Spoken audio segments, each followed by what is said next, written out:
Ooh, it's a time for the package from China.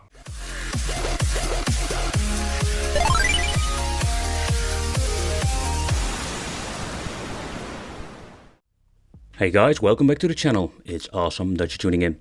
So in this video, we are going to take a close look at the new Raspberry Pi 4 portable game system from our friends from China. Yeah, or they also call it a portable arcade game machine. I've reviewed a couple of these machines, and the reason why, because they keep releasing new editions. So the casing itself, I think there are not a new developments when it comes to the casing build and the quality, but let's take a close look at it. How do you need to unfold it? The thing that you need to do is remove the joystick. So the idea behind it is basically you can lock the system with the joystick itself. Putting the joystick on the machine itself is not a big of a deal. It's quite easy to do. A little bit tricky, you need to move very fast because underneath the joystick will rotate with you when you try to assemble the joystick. Okay, so the arcade box, or the Raspberry Pi 4 box, how you want to call this thing, is completely made out of metal case. And it weighs quite heavy, but not too heavy, because it needs to be portable. What we're going to get is a 10-inch monitor. That looks not bad at all. So let's power it on, and I'll show you how it's going to look. I don't know why this is, but you can see that the monitor itself is not assembled the right way. You can basically do it with an easy fix by removing the 4 screws and put the monitor itself in the right position, but it's just a common problem with these freaking machines. Every single one I reviewed has the same issue. Okay, so when it comes to the layout itself, all of these machines are similar to each other. I don't know if there are an 8-button version, maybe in the future when they will release it, but this version only comes in a 6-button layout. Not to forget, what is a big difference between the systems is that we're having the Sanwa and the normal version. The normal version comes just with the China Sanwa clone joysticks and buttons. They are not really bad, but I personally prefer the Sanwa. But for the purpose of review, I wanted to have just a normal version. Maybe in the future I will make a side-by-side comparison with the Sanwa version, but just can tell you out of experience, Sanwa, especially the joysticks, has a way better response. And here at the top we're going to get all the buttons that we're going to need for navigating through the menu, entering a credit, especially with the arcade games and other things that we're going to need. With the Pi or the Pandora Box portable versions, we're also going to get the same layout. And with the left top corner, we're going to get the on and off switch over here and the battery indication, because this thing is really portable. Not only with a 12-volt power supply we can use it, but we can also use it with batteries. Something is not very common with these portable devices. I know it sounds kind of weird, it's portable, but not every of these portable devices have the options for using an 800, 615 battery. And the thing that you need to take consideration when you're going to get these, oh man, it's just a nightmare sometimes getting the right ones. And this comes from different products, but just give you a quick example. Some are non-branded and some have capacities that is just too good to be true and just basically the fakes. Man, it's just a nightmare getting the right one. Take consideration, if you need to buy a portable, you need to buy yourself batteries, because they don't come with it. But just for the review, I'm going to plug in the power adapter to make it a little bit more convenient for myself. Okay, so at the back we're going to find the Raspberry Pi number 4. I will open it up a little bit later in this video so you can see how it looks on the inside. We're having here the CF card, so if you want to replace it, upgrade it, make a backup, you can do it from here. We're having 4 USB ports are still functional, Ethernet connection for basically making an update or adding games, and we're having a tiny fan over here. And I must say, it's not very loud. And I'm always forgetting the jack output. Alright, so I can't take it anymore. The first thing that we're going to do in this video is removing the frame so we can rip down this freaking display and put it in the right position, because it annoys me really big time that they freaking don't assemble it like it should be. Alright, like the last screw. Let's lift open. Yep, let's lower the frame. And if you ever need to replace the monitor itself, you can do it very easily, because you can buy it separately on AliExpress. It's not also very expensive, but just wanted to give you a quick look and point out that you can do so if you're having some problems in the future. Because that is another problem, otherwise we can't remove the screen protector. See, this is not assembled correctly, or this is the screen protector. See, that's what we're going to call this a freaking nightmare. Okay, so let's see. We can put it in position.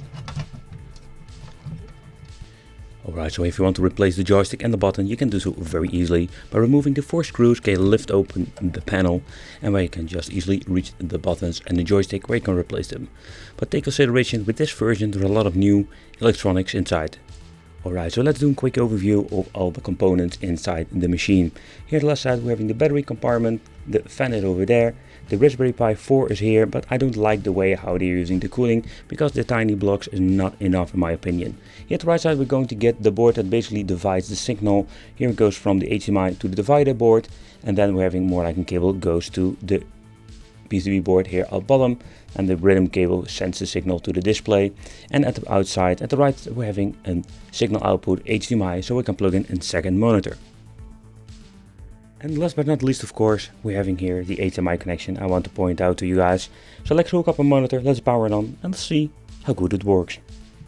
But even they're not using a super expensive screen inside this portable machine, it doesn't look that bad, and it got a very nice view angle. And the colors are not bad either. So when it comes plugging this device in your television, it works like a charm, and it works instantly, and I'm very pleased with the result to see that it doesn't have any problem. You don't need any configuration, and it's just a very neat feature that you're going to get extra with it, because you can use it portable just like in game system, hook up 2 controllers and you're ready to go. Alright, so what can you play with the Raspberry Pi? So the Raspberry Pi, I must say, it's compatible with a lot of different systems nowadays. It's even better, I can say, when it comes to compatibility than the Pandora's box.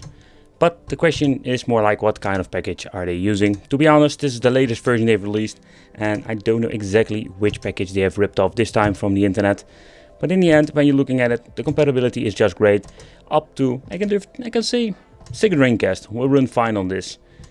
But PSP, it's sometimes they will add these games on it, but take consideration it will not run perfectly.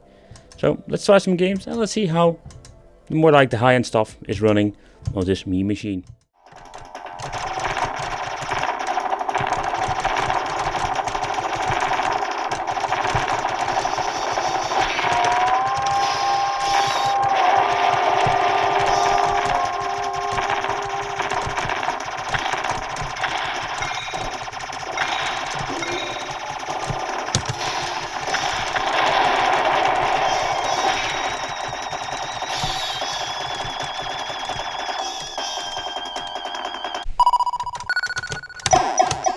And sometimes we're having the problem that they freaking didn't configure everything. Nope, doesn't work. So even the packs look all fancy, there are still games that are not working properly. Damn it.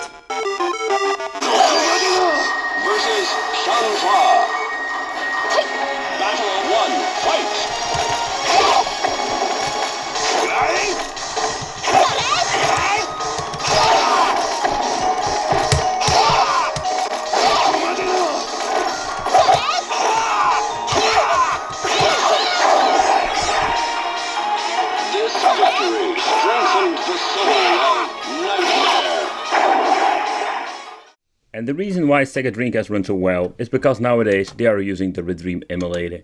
And that's just the main reason why Raspberry Pi 4 in combination with Dreamcast works so fine.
Okay, so I must say the performance for PSP is very good compared with other systems I've reviewed.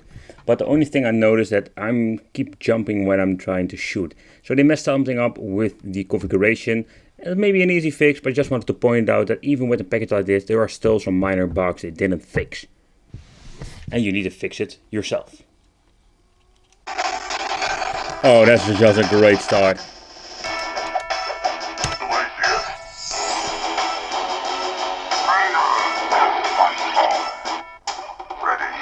Oh boy, you can see the background glitching out.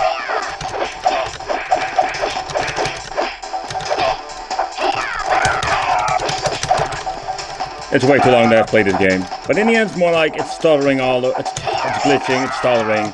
There's nothing want to have the experience. And no, and I think it didn't correctly configure L buttons. No, because this button doesn't do anything. So what a mess, man. And 64, it's just a mess, in my opinion.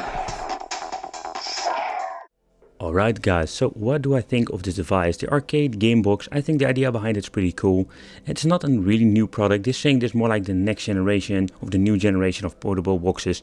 But basically what they did is grabbing the same box, there's some minor improvements. Especially when you look in the Raspberry Pi 4, there's a lot of potential Raspberry Pi 4. You can run even up to second Dreamcast, especially with the Dream emulator nowadays.